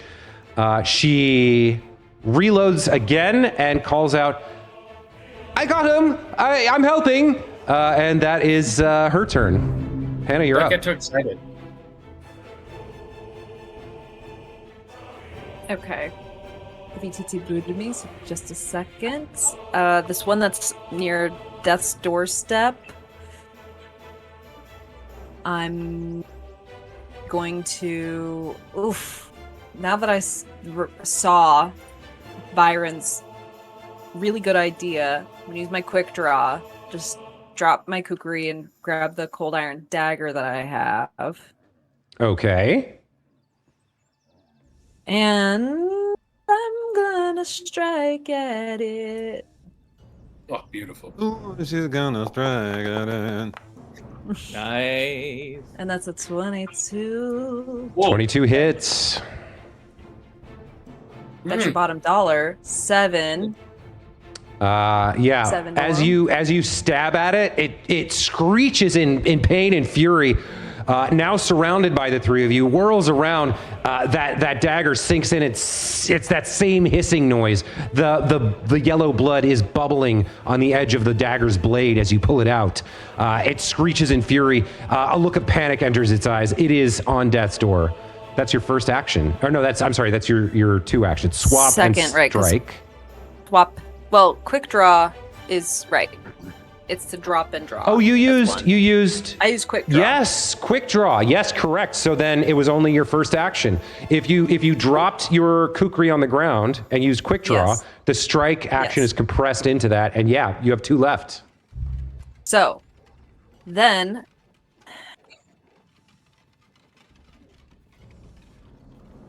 I'm actually going to swing around and target the one behind me now. Okay. And because it's a different creature, it does not have the second strike penalty. No, it does. Oh, damn. It Okay, has well- nothing to do with the creature. It's just the number of attacks you've made this round. If you make a second one, you take the first penalty. Never mind. I'm attacking the second one, the one I started with again. Go for it. That is going to do it. And this guy had Nice. 2 hit points left, so So I can't imagine my roll of 4 yeah, you doesn't take him down. eviscerate it. Yeah, narrate the death if you would. Okay, he's so little. I take the cold iron dagger and I put it directly down from the top into his head, Oh. and it has like, you know, in like what's the second Temple of Doom? You know, they have like the wax figures of the skulls, and so it's like a weird melt. quick cut of like the actor with all the prosthetics, and then it cuts to the dummy head, and it kind of like melts away. Yeah, and you hear from Joan calling out across the yard. He's like, "Good hit, young lady." Thank you. Okay, then I'm gonna swing around and I'm gonna grapple this guy behind us. Okay, you do take. Okay, so a grapple is an attack, and so you would have to take the -10 here. So technically, attack that's a too? 0. Yeah. There's no way I'm gonna make this check, guys. Sorry, yeah, but we learned something. The third action on your turn, if it's a third attack, is usually going to fail because it's -10. The grapple attack, was an shove, attack. trip, grapple, like a lot of the athletics attacks have the attack trait. Just so you know in the future. But yes, you attempt to grab this thing. It easily dashes out of the way. You've unbalanced yourself trying to do too much on your turn. But regardless, you still managed to take one of them out. Next up is the one you just tried to grapple. It seems wary, given the fact that you have now killed two of them and their python, but it is still going to try here. To begin with, I believe he is going to attempt to demoralize you, Hannah. So we'll roll first and see how he does. Right, that's a critical failure. You see him splutter, and he's like, I'll tickle you until you scream for, fuck this. And then, can't think of anything. He's going to attack you with the maul. That fails. He's going to try and bite you. Come on, give me something here. There we go. That's more like it. His pathetic attempt to intimidate you, he's wild swinging the maul. He does finally manage to get in there and kind of bite and sink his teeth into you, dealing you 6 points of piercing damage. And he's like, fuck, they're all still standing. Get over here. That is his turn, and Mand, you are up. Okay. So we're down to just this one guy, huh? There's still another this one female. running in from the far side. Oh, right. Okay. So over maybe here. Amanda's going to take a step over here just to prevent us from being in a flanked situation. Can I move? You're measuring. You need to like- switch to the other control. Yes. Yes. Okay. Me every day, brother. Okay. There we go. Now he's moving. Look at him go. Targets. And, you know, why mess with a good thing? I think it's Needle Darts time yet again.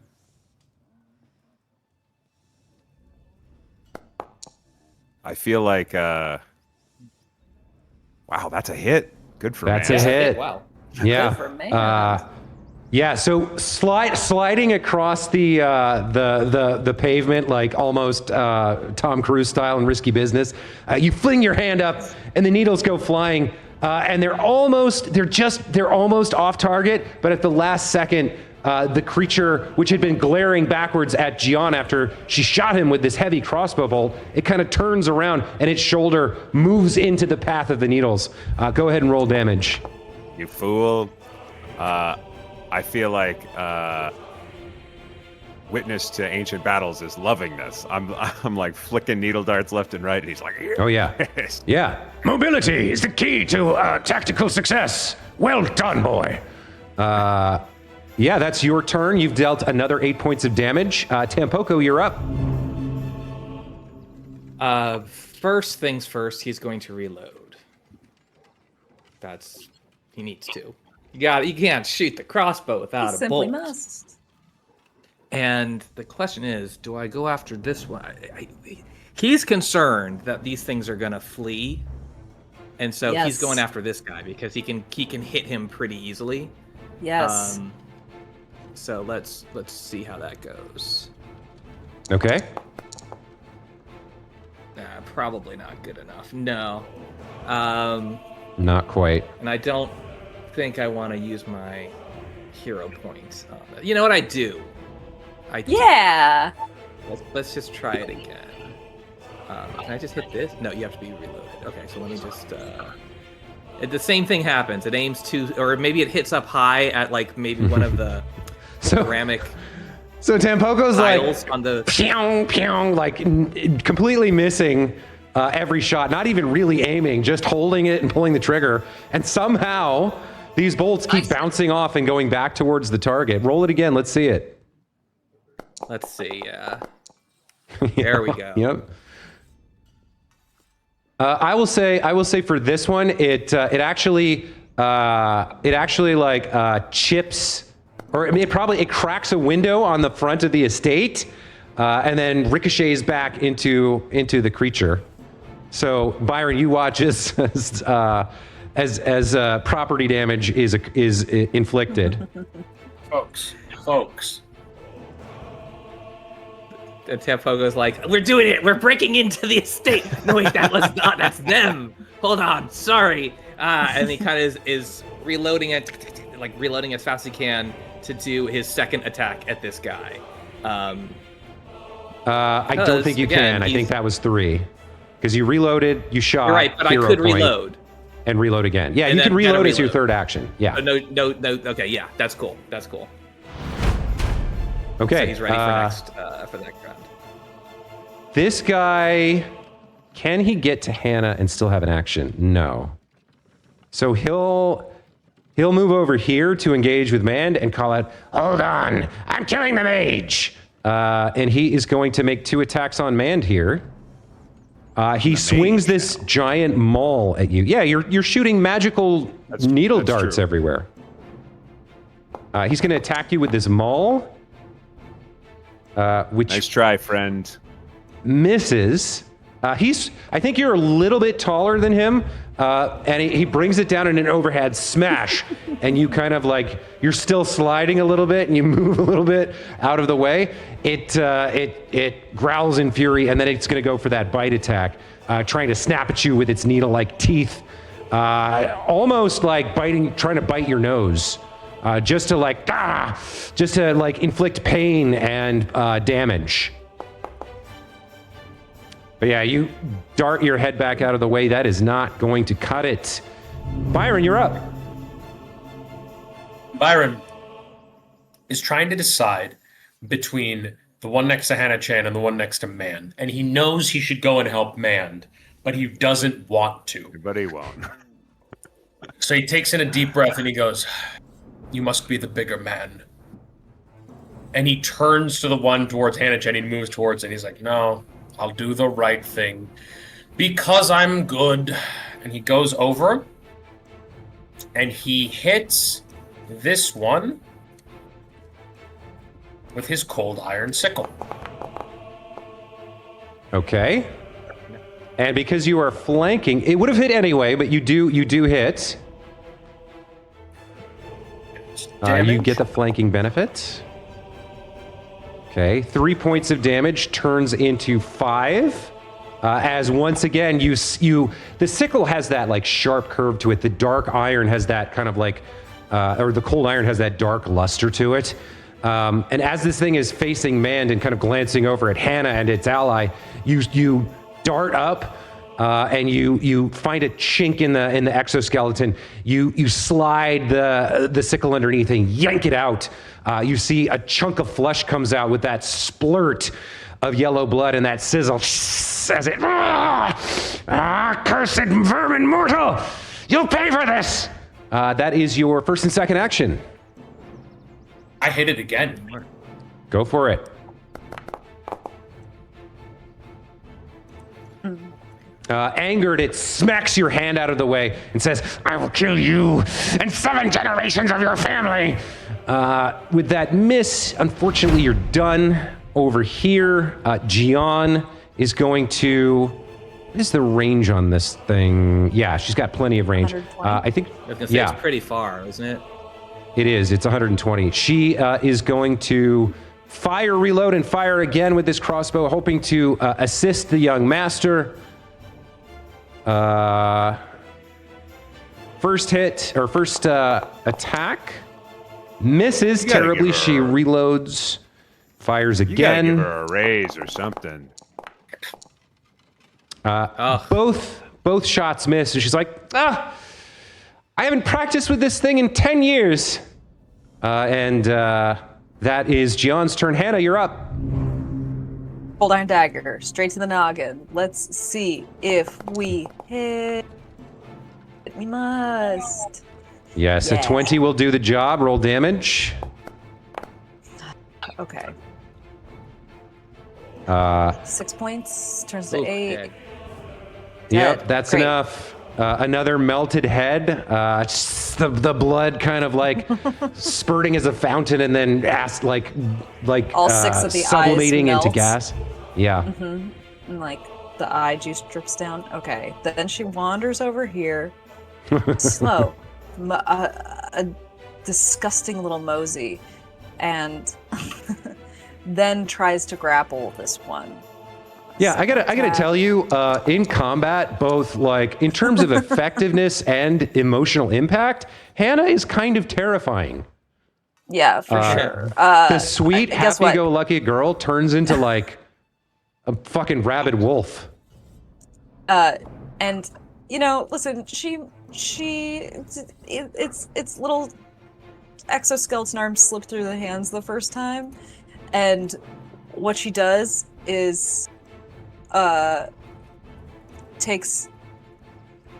assumes like a lower stance, like gonna do some sort of martial art, and uses that guidance point that I haven't used yet. Okay, and a hero point, presumably. And a hero point to re-roll this grapple. So it's a 1 circumstance bonus? No, in this case, the way to do it is, so you have -5 from the multiple attack penalty and +1 from guidance, so it ends up being -4 if you want to automate it. Otherwise, you can just roll normally, and we'll subtract 4 from the result. I'm just gonna roll normal and subtract 4. Oh, Okay. and it's actually 0 then. Yeah, it's a so full failure. that would actually be a 7, and is not enough to grab or grapple this thing, unfortunately. That is your turn. Mand, you're up. Okay. So we're down to just all right. Yeah, this is the last one. But we As wanna- it we wanna realizes get that, information out of it. it curses. Then maybe I will try and tangle vine this gentleman and tie him up a Yes. little bit. Ooh. We need information. Take him Let's see alive. if I can pull this off. Ooh, yeah. Okay. So man's gonna try. He's hot on his witness to ancient battle magic, and so he is going to cast Sure Strike on himself. Okay. Which gives me advantage on my next roll. So I'm going to drag that to myself. And then I am going to try to tangle vine this guy.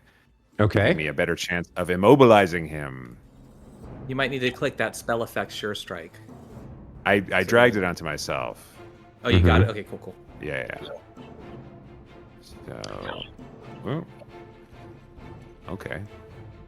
My hotkey for Tanglevine does not work, and that's okay. We'll do it from the character sheet. Here we go.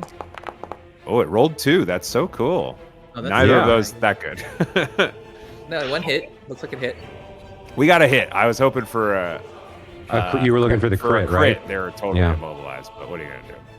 As the vines sprout from the ground and attempt to entangle him, they're not quite able to do so, but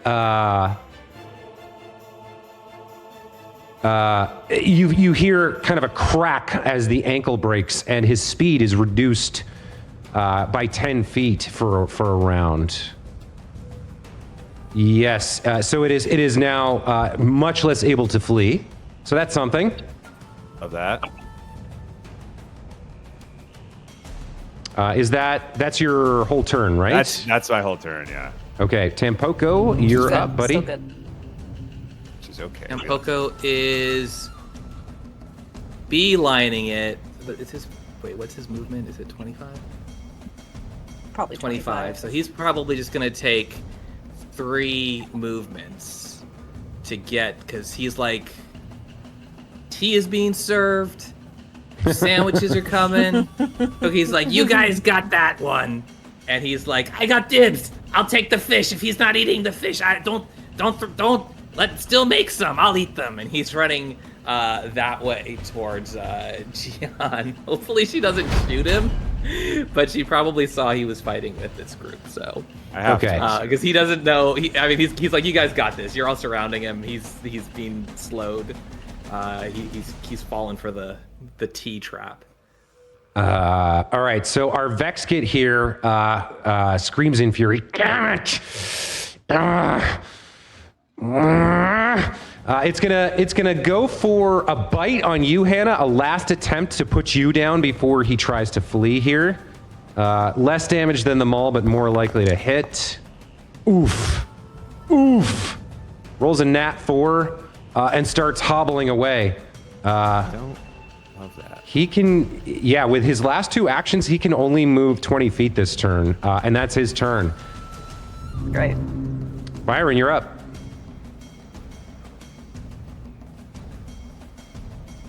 You're muted. Yeah, you're muted, buddy.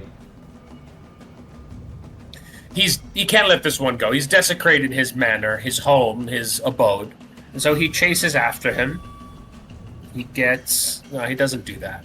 He gets all the way in front of him, and he hits him again with a coal iron sickle. Okay. Perfect. Just misses, unfortunately. Beautiful. Absolutely beautiful. Byron does it again. He gives it another shot. He's not But as we don't want him dead. We don't want him dead. We want to talk Do to an him. unarmed strike. Yeah, we're Yeah, sort of Yeah. trying do an not unarmed to do strike. that. It might knock him out. Okay. Everyone is yelling at him, and he's like, quiet down for a second.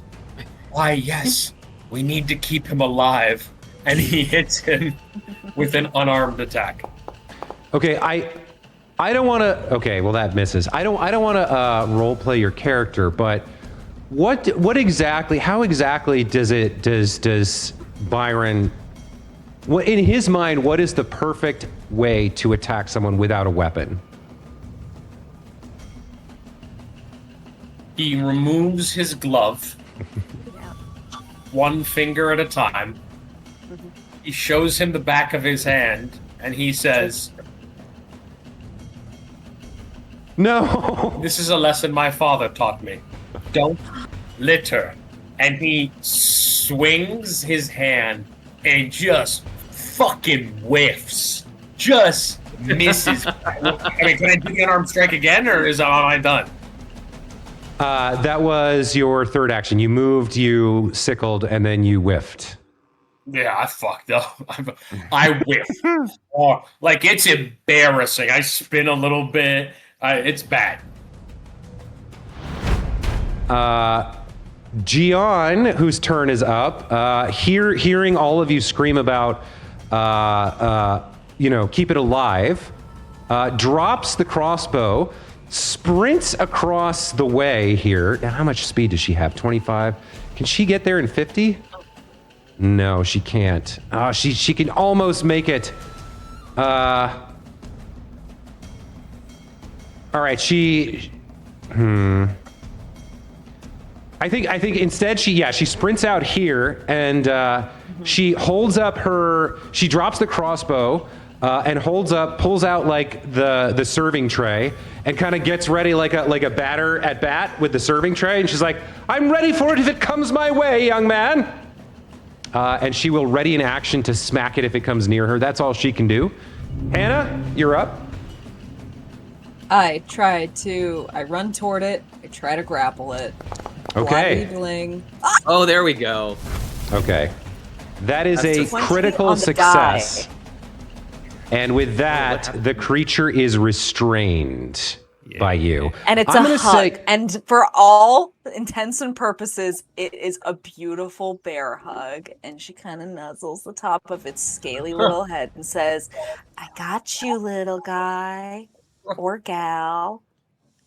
And I'm going to say at this point, we are going to be out of combat because between hobbling him, killing all of his allies, and now restraining him so he literally cannot get away, with 5 of you surrounding him, and he's already quite wounded, he, at this point, surrenders.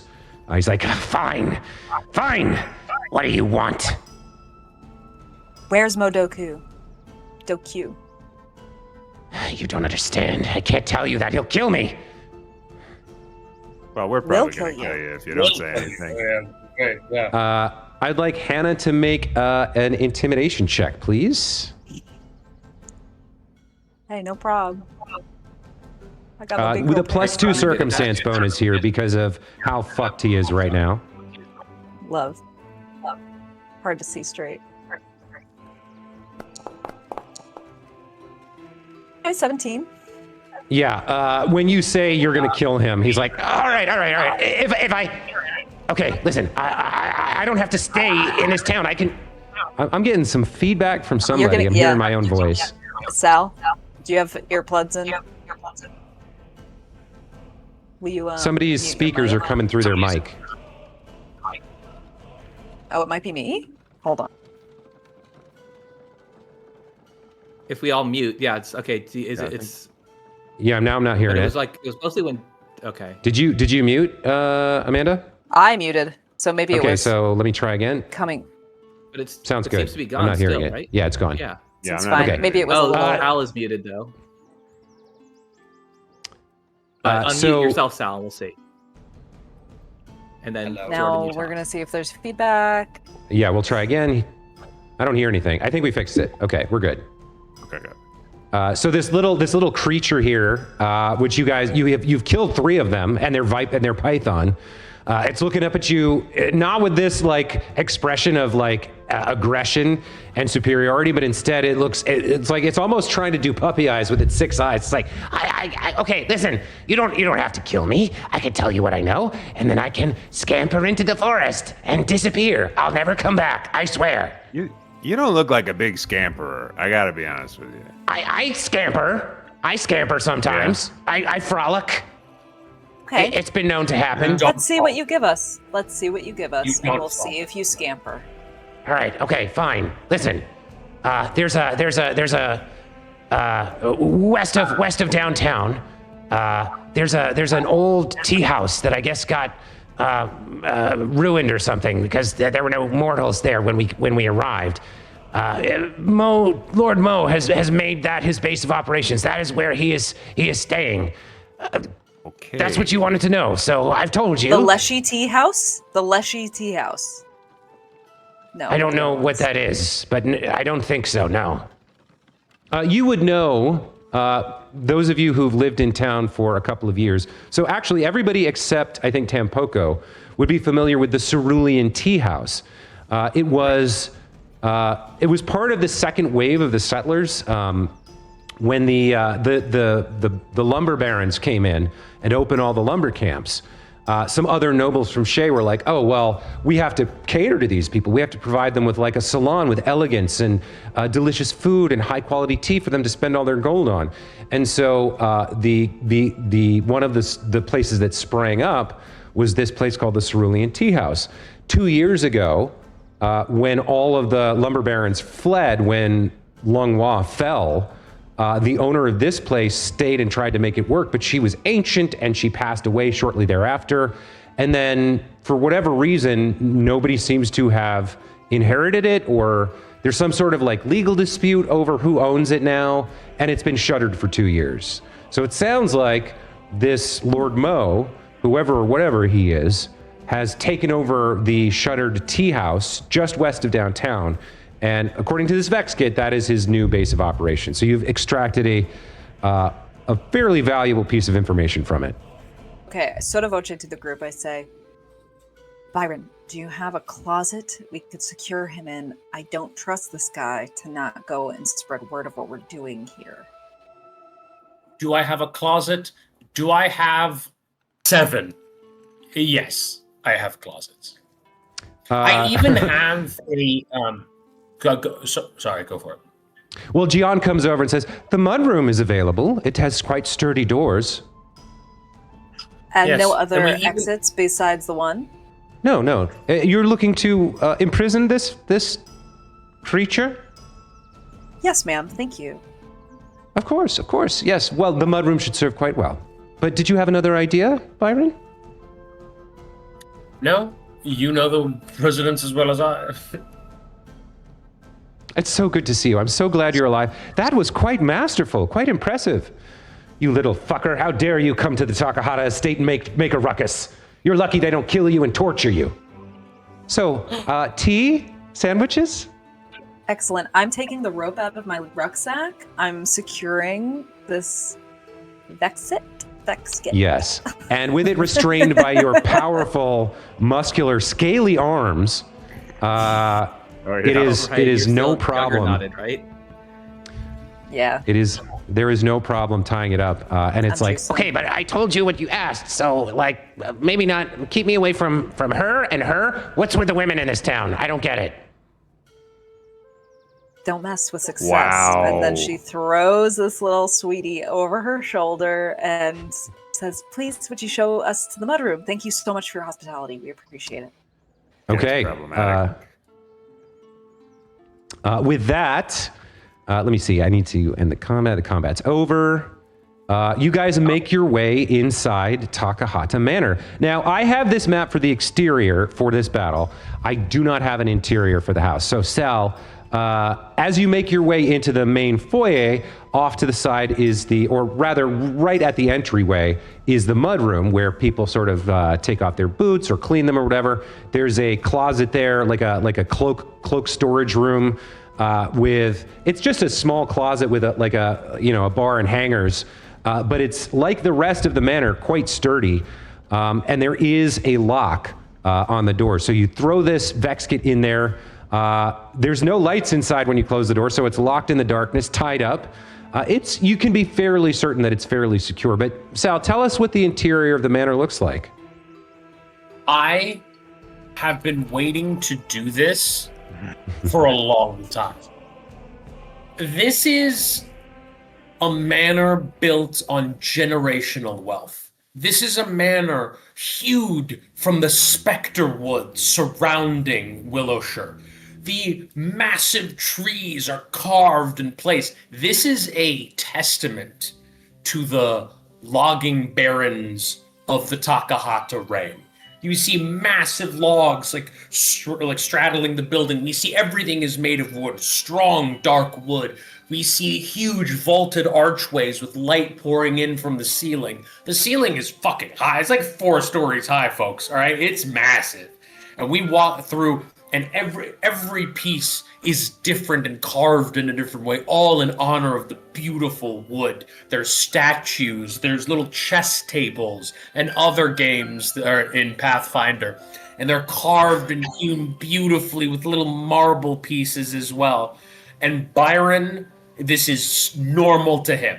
It is astonishing to everyone else. This is pedestrian to him. Okay.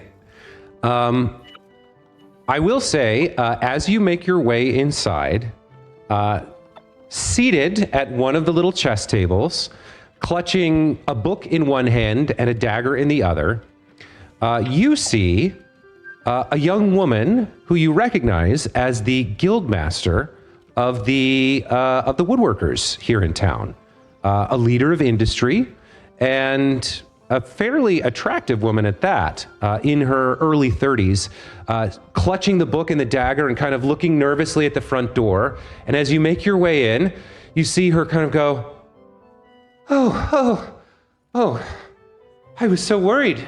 Byron, welcome home. Oh, your father has been so worried about you. I'm glad you've made it. Jordan, this is not Byron's mother, yes? No, this is not Byron's mother. Byron looks at this woman and goes, yes, it's a pleasure. He would know her, yes? Yes, you would be familiar with her. She is the leader of the Woodworkers Guild. She's not like a personal friend of yours or anything, but she's a well enough known figure in industry that you would definitely recognize her. She has business dealings with your father and your family and other folks. So yeah, you would recognize her. What's her Hang name? on, let me... Yun Mongun. Guildmaster Yun would be how most people would refer to her. Let me real quick give you guys a view here. Yes, this is who you see, obviously with a different expression on her face, seated in one of the lounge chairs next to the chess table. Again, clutching this like a book and a dagger, and seemingly quite flustered by what had been happening with these Vexkits assaulting the front doors. Hello, Guildmaster. It's a pleasure. I don't remember you being here when I left. Oh, yes. Well, I was when the attack happened. Your family was good enough to grant me shelter, and I've been here since because I don't really have anywhere better to go, and I'm not quite brave enough to go out into the mist.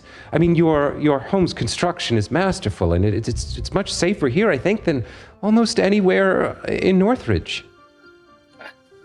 You are smart, after all, aren't you? Yes. Where's my father? Gian?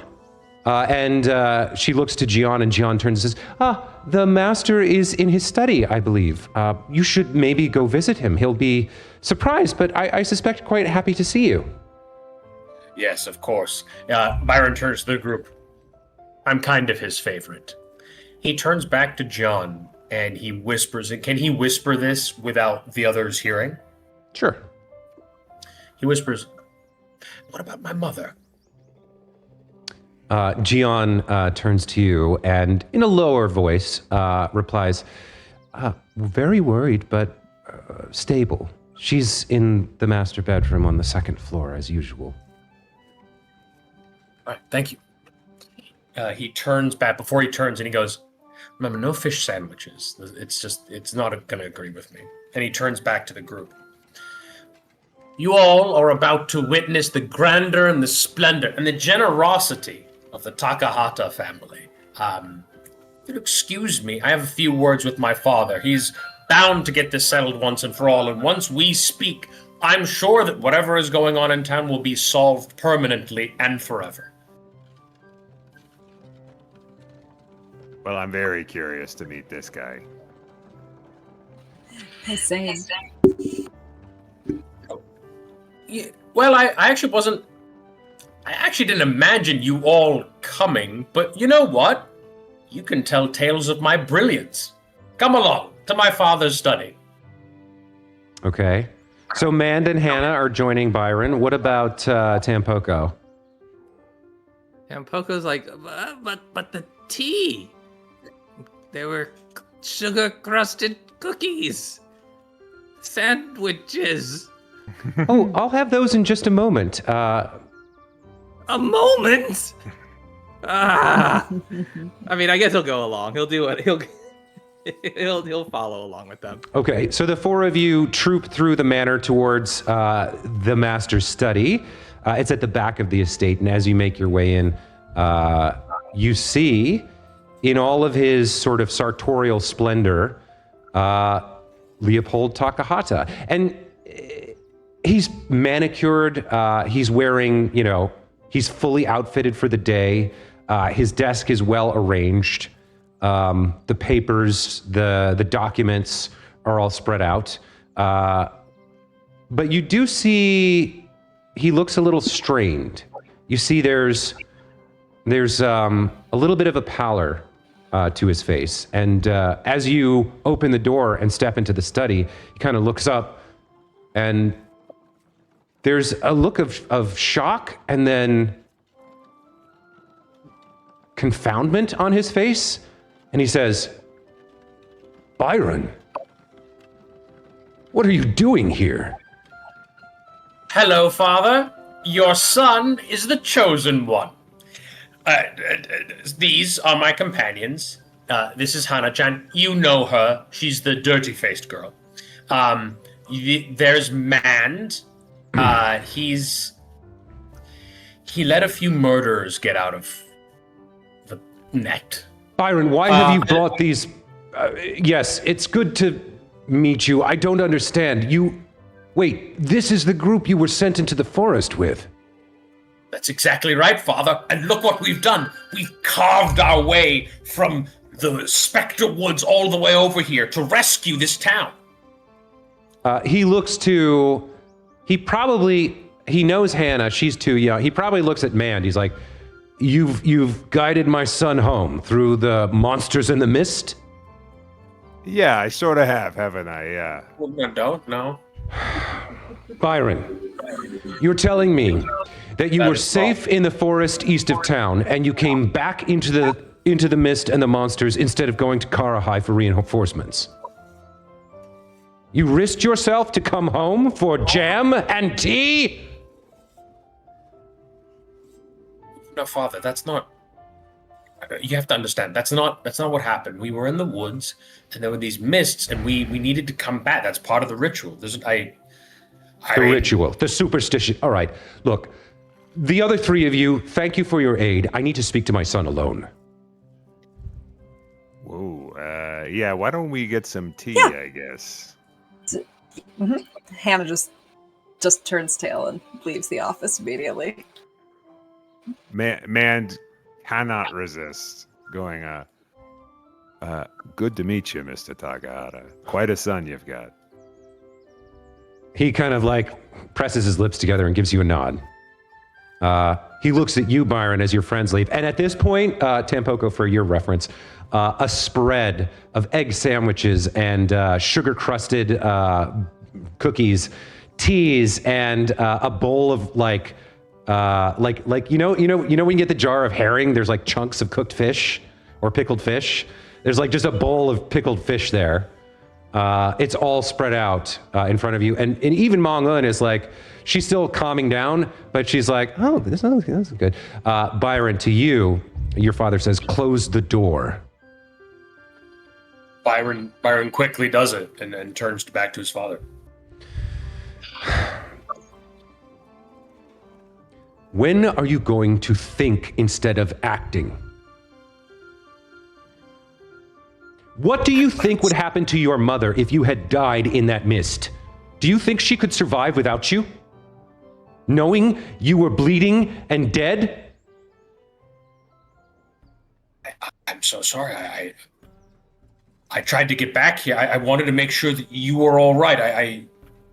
I figured the town needed an able-bodied person. That's what the guards are for, boy.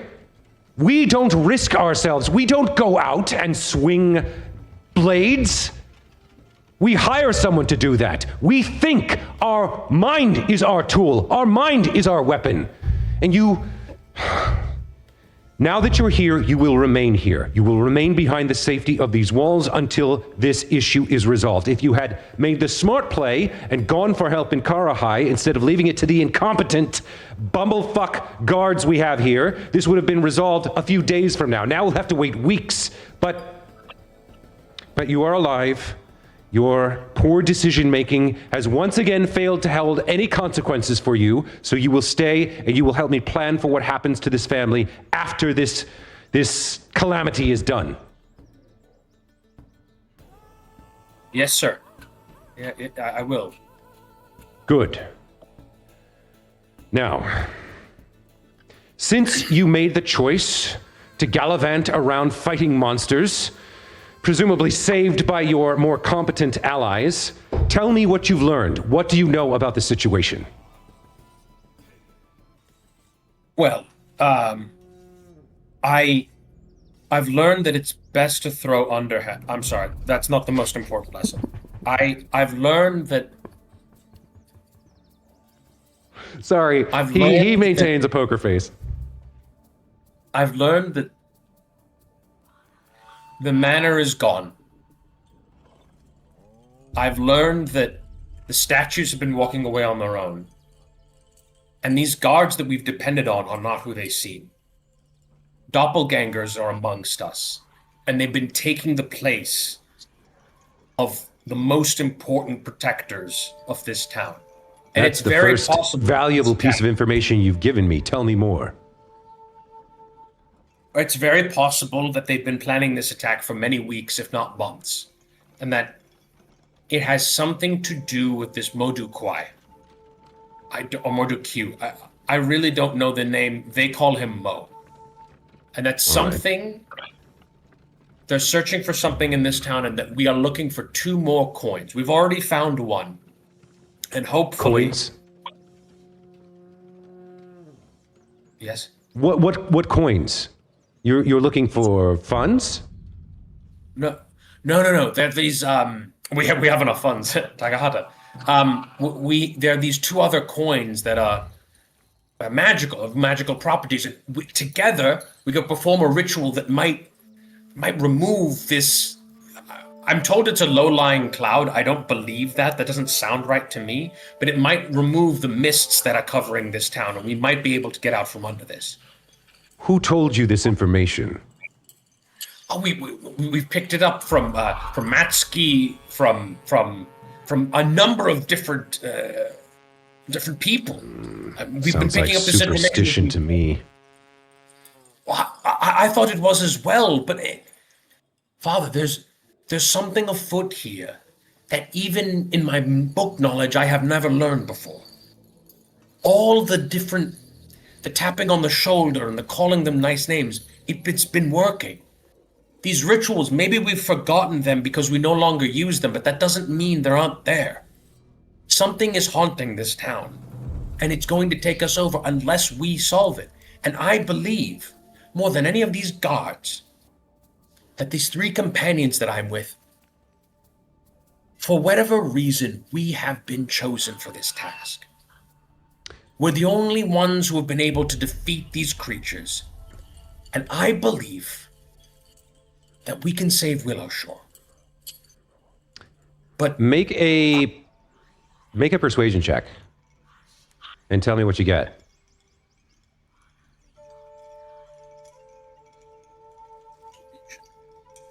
Where's persuasion? I'm so sorry. Where's persuasion? Sorry, diplomacy. Diplomacy. Okay. Oops. 14. Okay. He shakes his head. No.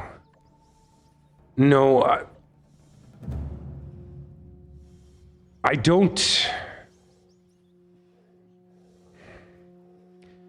Byron. I have tried to shelter you from this. But perhaps now is the time for you to know.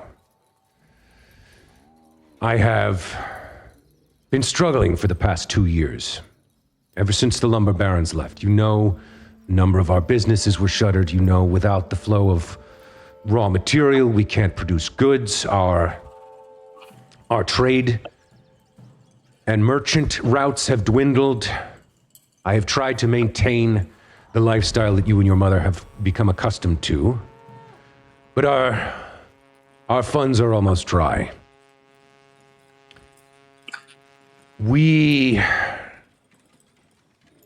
I need you to stop playing games. I need you to stop with the dilettante behavior, the clothing, the flaunting of wealth. I need you to stop with the constant, poorly thought out advertisements, and I need you to get to work. I know there is an intelligent man in there. It's time for the boy to grow up. So, this obsession you have with being a hero, with throwing bombs and mutating yourself into these ridiculous monster forms, it all has to come to an end.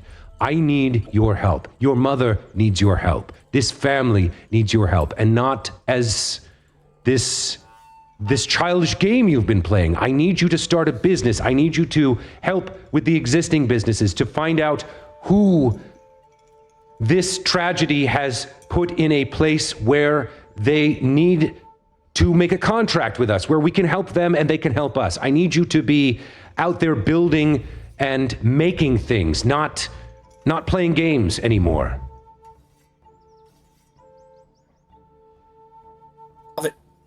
You know why I made these mutagens? I wanted it so that when I gave it to Mother, she could be strong enough to fight off what's ailing her. I do everything for this family. I built myself into a man. I'm can't you see? I'm proud of myself. Are you? Yes, I think so. I can do this. I know I can. I know I may seem foppish and handsome and charming, your words, but I know.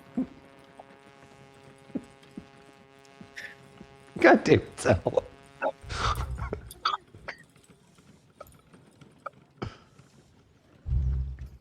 I'm not an extension of just this family. I am my own person. And in the past 3 days, I've taken more action than I have in my entire life, and all it has taught me is that, yes, I can be heroic. And yes, maybe I can run a business and build the Takahata name up again.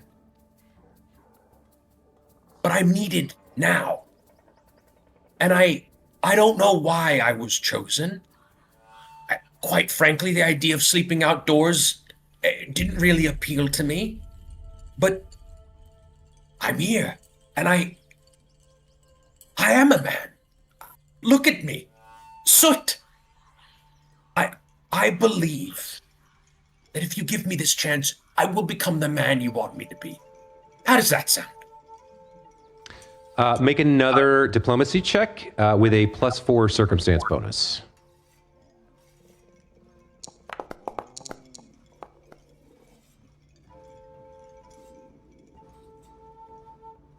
That is going to be an 18. He goes quiet for a moment. And he looks at you and he says,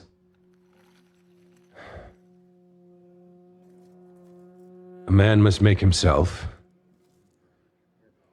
I thought to guide you. I still think that all of this newfound confidence is shaky at best. You'll stick with these 3? Yes, of course, even the halfling. Then I will speak with them, and you will speak with your mother, and then a decision will be made." Yes. Thank you, Father. Very well.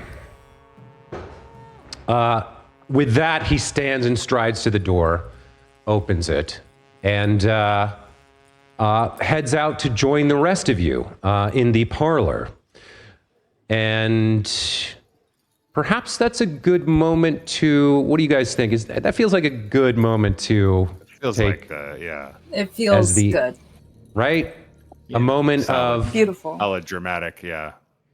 a good moment to say, yeah, we'll resume this next time and see how that discussion goes. Now that Byron has earned an iota of respect, possibly from his father. Yeah, we'll call it there, and we'll come back. Are we good for next Monday? I believe No, I we're doing think we're this doing Saturday Saturday. morning. this Saturday, right? Thank you. Okay, 10:15. Saturday, like 10:15ish. Yeah. Okay. Cool. perfect. Okay, And then the next time we're back is the 31st. okay. Which is Uh, a Monday. That's the Monday. So that was a hell of a fun session. I like that one. Yeah, it was a good session. Yeah. Yeah. Oh, it feels so good when you Good, roll well. Right? I know, we had some good rolling luck on that session. Sal, the transition between like serious dramatic delivery of whatever it is you're talking about and then total nonsense non sequitur is just killing me, man. I can't keep a straight face. really You're good. killing me. All right, that's it for this session, guys. Thank you so much. I love playing with you guys. I'm loving this campaign. We'll see you on Saturday for more goodness. Saturday. 10 a.m. Tanuki for the win. Bye. Bye. Bye, y'all.